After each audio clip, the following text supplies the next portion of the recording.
On the 25th of November, 1487, Elizabeth of York was crowned Queen of England in a magnificent ceremony at Westminster Abbey. This coronation was unusual. Queen consorts were rarely crowned separately, yet Elizabeth received her own ceremony for a powerful reason. Her marriage to King Henry VII was not just personal, it was political. It united the warring houses of York and Lancaster and brought an end to the brutal Wars of the Roses. Elizabeth of York was born on the 11th of February 1466 at Westminster Palace. She was the eldest daughter of King Edward IV and Elizabeth Woodville.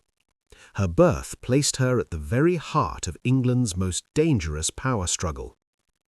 The House of York traced its lineage back to King Edward III. Through generations of rivalry, betrayal, and war, Elizabeth's family rose from noble claimants to royal rulers. Her father, Edward IV, seized the throne in 1461 after decisive victories in battle, becoming king before his 19th birthday. From infancy, Elizabeth was treated as a political asset. At just 3 years old, she was betrothed to George Neville, a member of England's most powerful noble family. Later, she was promised to the French Dauphin as part of an international peace treaty. But her life changed forever in 1483.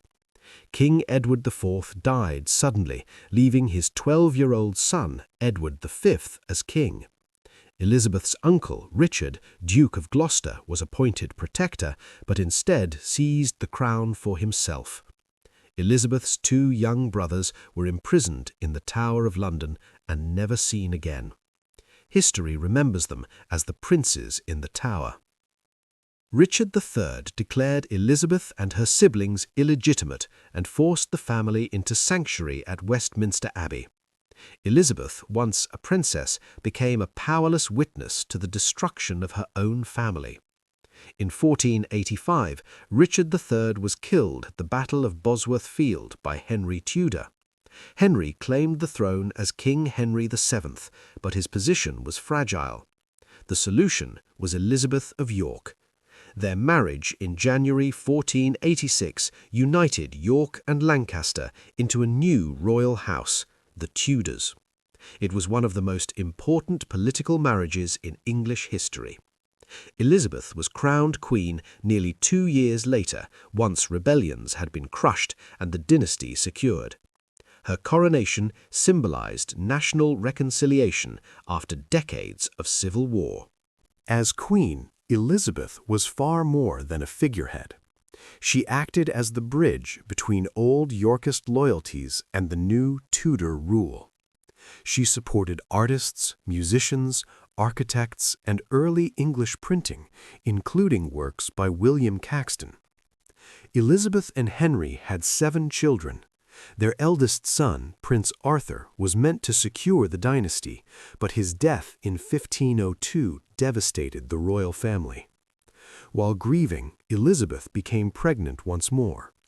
In February 1503, she gave birth to a daughter, Catherine, but both mother and child died soon after from infection. Elizabeth of York died on her 37th birthday. England mourned deeply. Henry VII never truly recovered from her loss and ruled as a colder, more distant king thereafter. Elizabeth was buried at Westminster Abbey beside her husband.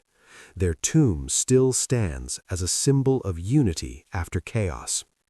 She was the mother, grandmother, and great-grandmother of England's future monarchs, including Henry VIII and Elizabeth I.